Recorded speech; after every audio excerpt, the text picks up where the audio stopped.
আজ তোমাদেরকে automation engineering and PLC chapter 3 দুটা ইম্পর্টেন্ট টপিক পড়াবো। এটা হলো সুইচ কি, সুইচ হিসাবে ট্রানজিস্টরের কার্যপ্রণালী বর্ণনা করো। আচ্ছা, সুইচ এখানে একটা দেখানো যায়। সুইচটা কি, সুইচটা কি আমরা কি করি কোনো লোড বা সার্কিটকে এই যে অন অফ করার জন্য। তাহলে সুইচটা হলো একটা কন্ট্রোলিং ডিভাইস, যা কি করে কোনো লোড বা সার্কিটকে কি করতে পারে, অন অফ করতে পারে। তাহলে সুইচ হলো একটি কন্ট্রোলিং ডিভাইস যাহা কোনো লোড বা সার্কিটকে কি করতে পারে, অন অফ করতে পারে বা সংযোগ বা বিচ্ছিন্ন করতে পারে। এখন সুইচের প্রকারভেদগুলো আমরা দেখি। সুইচের বিভিন্ন প্রকারভেদ আছে। অ্যাকচুয়েটরের ভিত্তি করে সুইচকে 3 ভাগে ভাগ করেছে: ম্যানুয়াল সুইচ, লিমিট সুইচ আর হলো প্রসেস সুইচ। কন্ডাক্টরের উপর ভিত্তি করে আবার সুইচ হলো আবার 2 প্রকার: সিঙ্গেল কন্ডাক্টর, এই যে এরকম সিঙ্গেল কন্ডাক্টর, আর একটা হলো মাল্টি কন্ডাক্টর, মানে কন্ডাক্টগুলো একাধিক থাকবে। আবার পোল এবং থ্রো অনুযায়ী সুইচ আবার 4 প্রকার: সিঙ্গেল পোল, সিঙ্গেল থ্রো আছে, single pole, double throw, double pole, single throw, আবার ডাবল পোল, ডাবল থ্রো। অপারেশনের ভিত্তি করে আবার সুইচ আমরা 4 প্রকার পাই। পুশ সুইচ, এটা ড্রয়িংটা এরকম হবে। পুশ সুইচ, যখন পুশ করলে এটা স্প্রিং এর মাধ্যমে কোনো সার্কিটকে কি করতে পারে, অন অফ করতে পারে। Push switch. Toggle switch, toggle সুইচটা সাধারণত প্লেন বা গাড়িতে ইউজ করা হয়।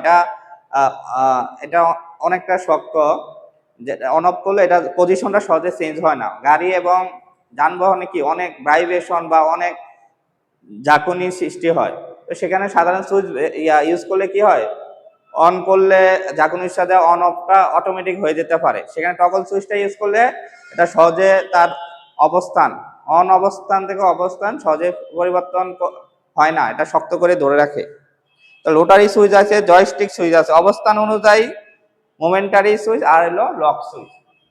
এই ছিল আমাদের সুইচের অংশ। এখন আমরা করব সুইচ হিসাবে ট্রানজিস্টরের কার্যপ্রণালী। সুইচ হিসাবে ট্রানজিস্টরের কার্যপ্রণালী। দেখো, আমরা এখানে একটা ট্রানজিস্টর দেখছি পিএনপি, এটা হলো এনপিএন, এটা হলো আমার পিএনপি। আচ্ছা, পিএনপি এনপিএন চিনার উপায় হলো তীর চিহ্নটা যদি বারেক দিক থাকে তখন এটা হলো পিএনপি, এবং পিএনপি গণনা শুরু করতে তীর চিহ্ন থেকে।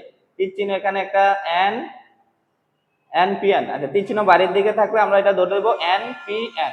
তীর চিহ্ন যেটা থাকে এটা থেকে শুরু করতে হবে এনপিএন, আর তীর চিহ্ন যেটা থাকে এটা ধরা হয় ইমিটার। মাঝখানে যে বাহুটা হলো বেস, আর একটা হলো কালেক্টর। এখন আমরা শিখবো ট্রানজিস্টর কিভাবে সুইচ হিসাবে কাজ করে। মূলত ট্রানজিস্টর এবং এইরকম অনেকগুলো আইজিবিটি, এগুলার বেস বা গেটে সামান্য পরিমাণ ভোল্টেজ পালে সেটা অন হয়।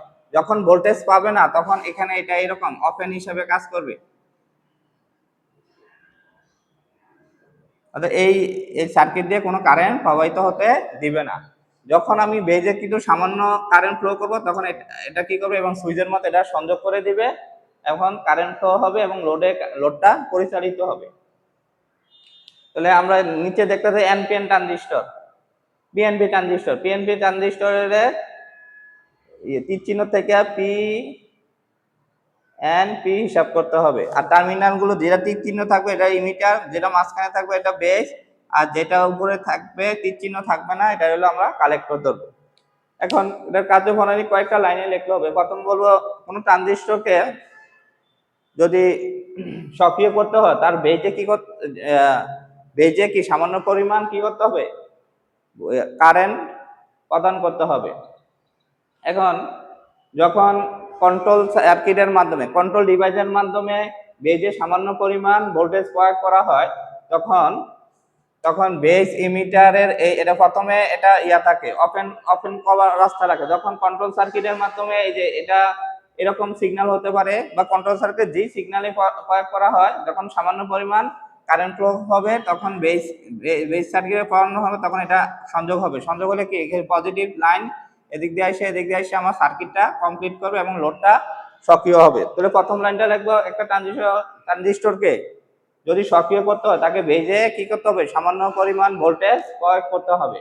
যখন কন্ট্রোল সার্কিটের মাধ্যমে ভেজে সামান্য ভোল্টেজ প্রয়োগ করা হয় তখন কালেক্টর থেকে ইমিটার দিকে কারেন্ট ফ্লোর রাস্তা সক্রিয় করবে, ফলে ট্রানজিস্টরটা কি হবে, অন হবে।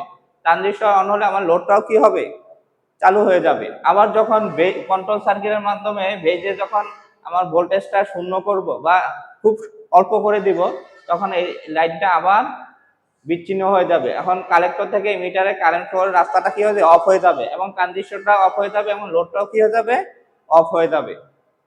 এই দুইটা কথাই আমরা এটার বর্ণনা দিব। তা আমি আবার একটু রিপিট করছি। প্রাথমিক অবস্থায় এটা ট্রানজিস্টরকে কার্য অভিযোগ করার জন্য বেজে সামান্য ভোল্টেজ লাগে।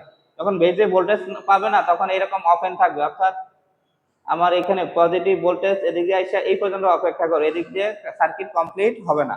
যখন কন্ট্রোলিং ডিভাইসের মাধ্যমে বেজে সামান্য পরিমাণ কারেন্ট ফ্লো হবে তখন এটা এটার সাথে যুক্ত করে দিবে। যুক্ত করে দিলে ট্রানজিস্টর কালেক্টর থেকে ইমিটার দিকে কি হয়, কারেন্ট ফ্লো হবে, পরে ট্রানজিস্টর অন হবে এবং লোডও অন হবে।